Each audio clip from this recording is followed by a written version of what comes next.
Back in 2010, I met a guy in the Texas Panhandle named Blake Gaddis. Blake had read my rare finds column in Muscle Car Review, and he told me about a '69 Roadrunner that a rancher had given to him. He just had to go pick it up out of his pasture.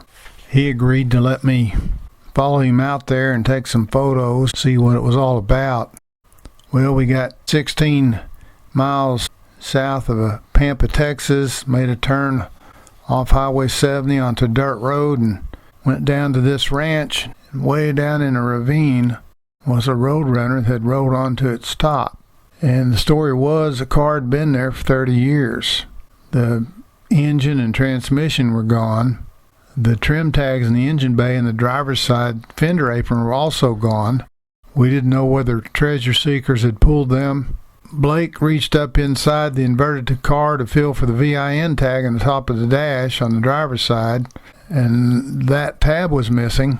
We noticed most of the license plate was also cut off. It was from Indiana, so we suspected theft over 30 years ago. Blake believes the original engine was probably a 383, and they normally came with a column shift, which this car has. Now, it could have been a 440 car. We don't figure a Hemi heritage because Hemi drive shaft tunnels came with an extra welded-in piece of metal. Blake towed the car back to his shop, and he hunted the secret locations. Unfortunately, those secret locations had been doctored too, and he couldn't make out the full VIN. So he eventually just scrapped the old car. Took what good parts off of it he could find.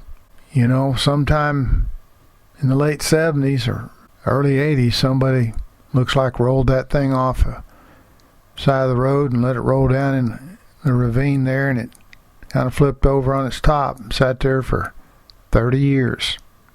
Kind of a place where you'd expect a Roadrunner to be a real Roadrunner, and there it was. Never did find what happened or what the real story was, but pretty sure it was a theft.